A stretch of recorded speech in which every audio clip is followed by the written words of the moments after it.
ওম নমঃ শিবায়। ভারত মাতা শিবশক্তি অবতার পরমাত্মবাণী। ওম পিতাশ্রী। শিব বাবাকে মনে আছে?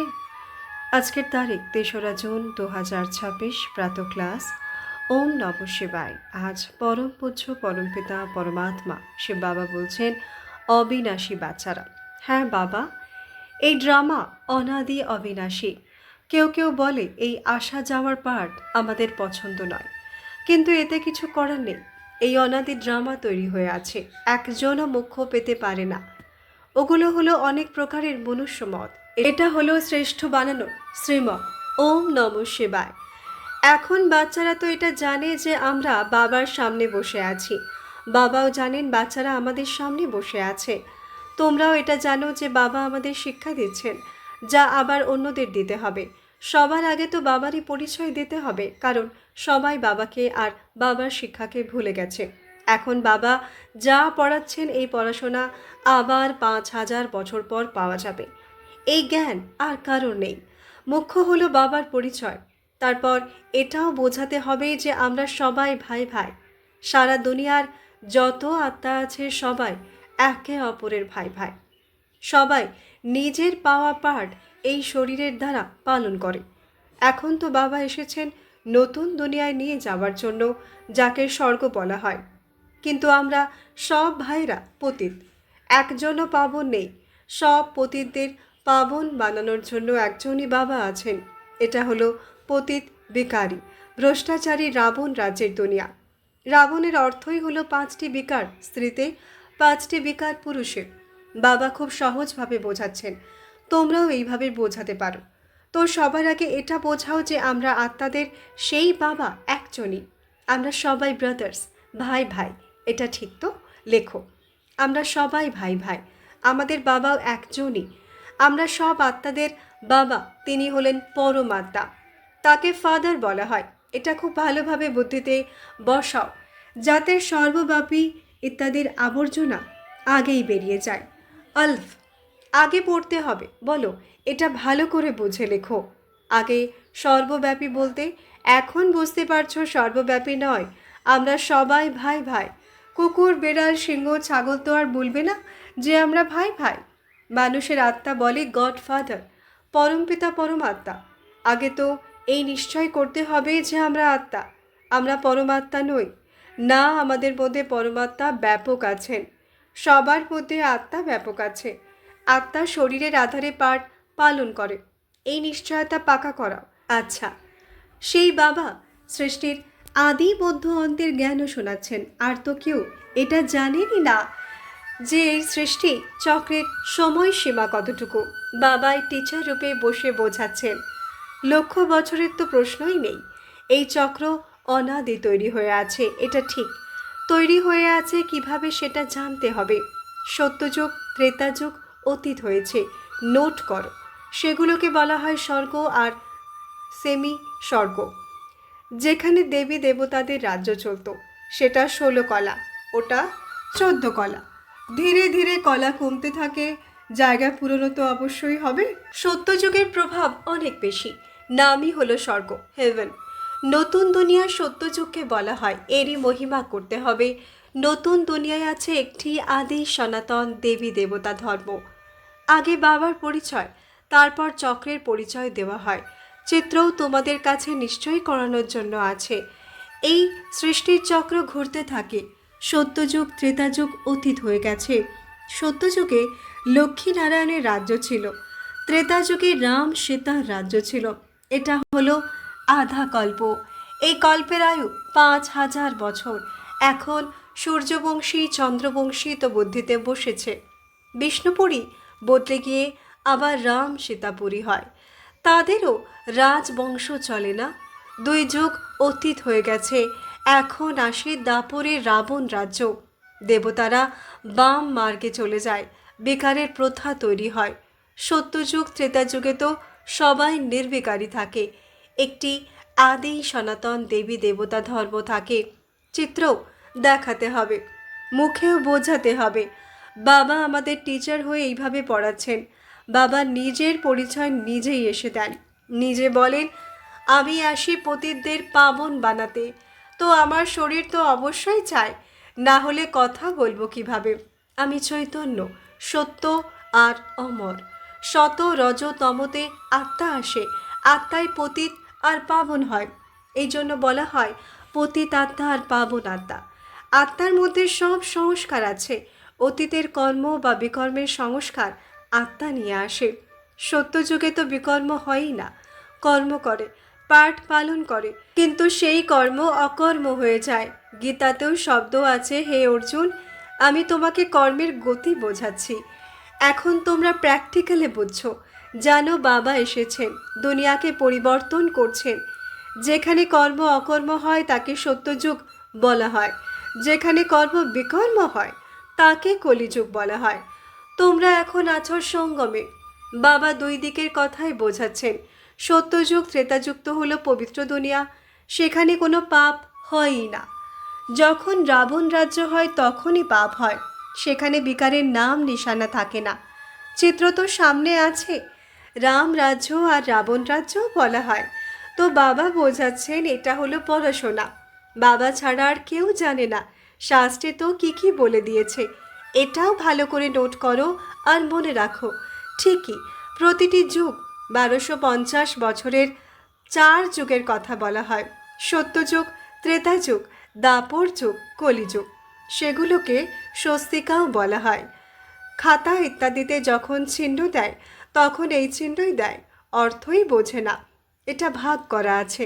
এই পড়াশোনা তো তোমাদের বুদ্ধিতে থাকতে হবে।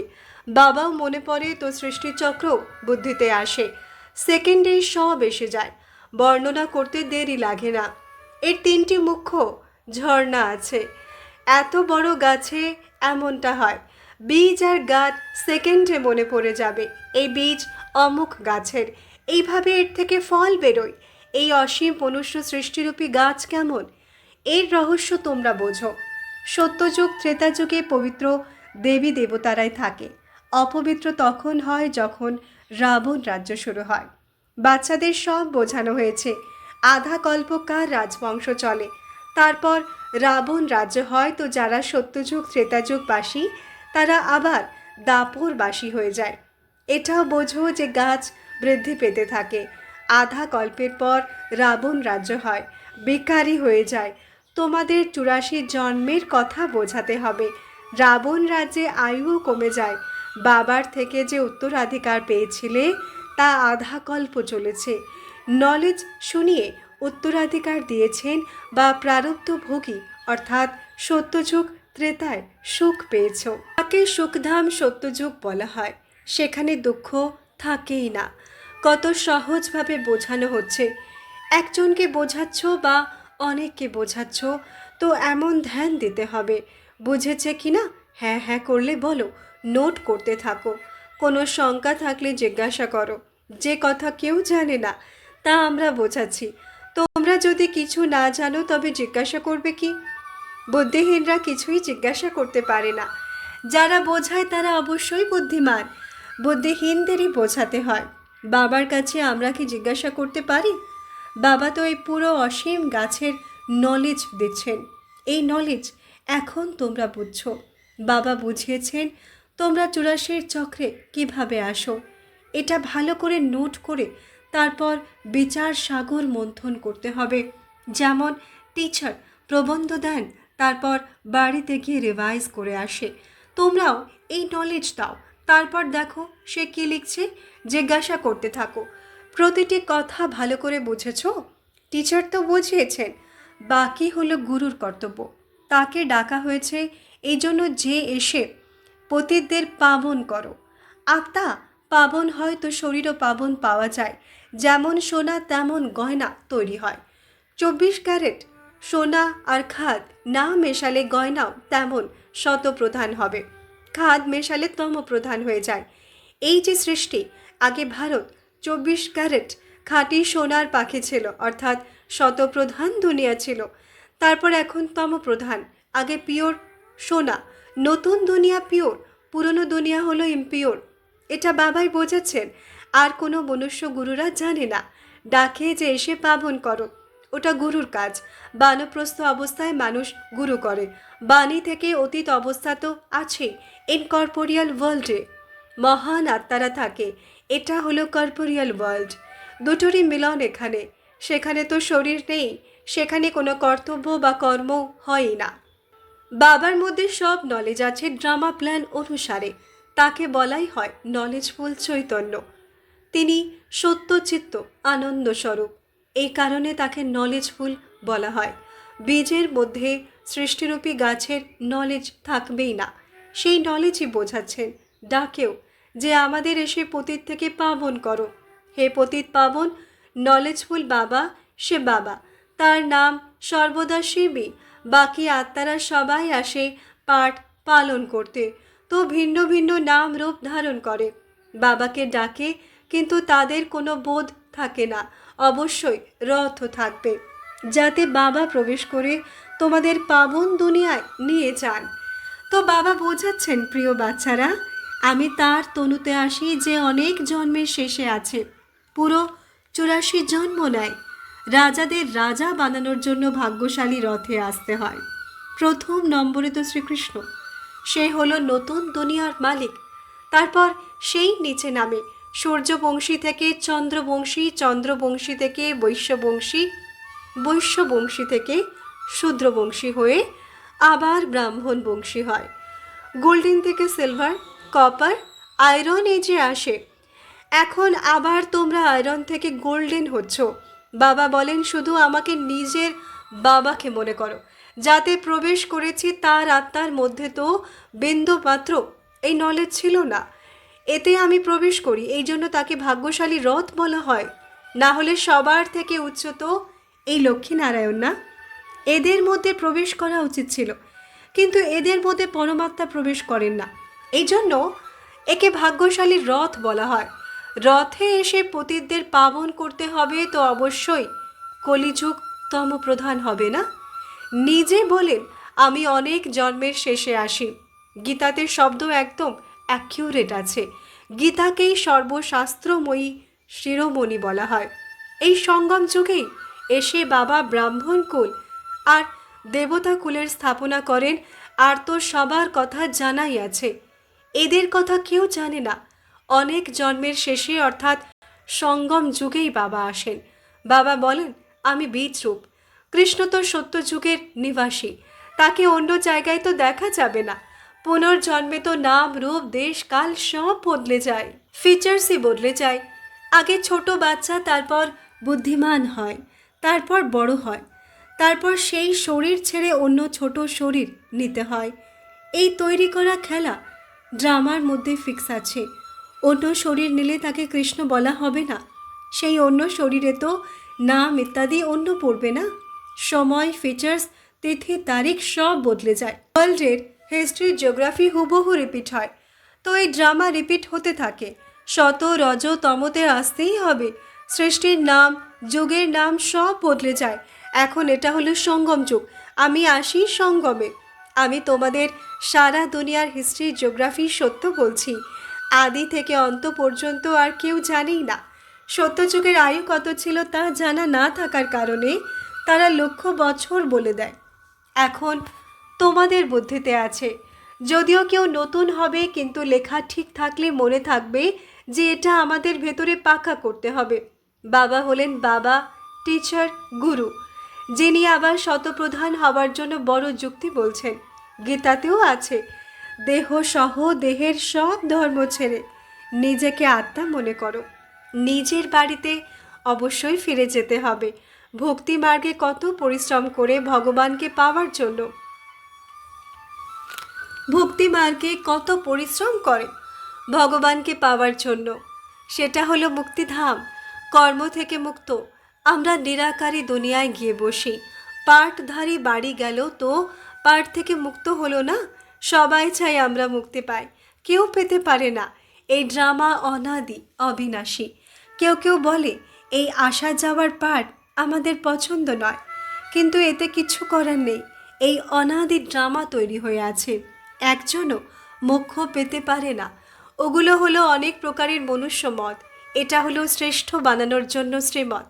মানুষকে শ্রেষ্ঠ বলা হবে না, দেবতাদের বলা হয়। তাদের সামনে সবাই মাথা নত করে তো শ্রেষ্ঠ হলো না? কিন্তু এটাও কেউ জানে না। তো তোমরা বোঝো 84 জন্ম তো নিতেই হবে। কৃষ্ণ তো দেবতা, বৈকুণ্ঠের প্রিন্স। সে এখানে কিভাবে আসবে? না, সে গীতা শুনিয়েছে, শুধু দেবতা ছিল এই জন্যই অসুররা তাকে পুজো করে। দেবতারা দেবতাদের পুজো করে না। যাদের মধ্যে খামতি আছে, খারাপি আছে, তারা পুজো করে। কারণ দেবতারা হলো পাবন, নিজে পতিত হয়ে আছে। বলেও যে আমি নির্গুণ, হার মে কোই গুণ নাহি, আপে হি তরস পরোই। আমি গুণহীন, আমার কোনো গুণ নেই, আপনি দয়া করুন।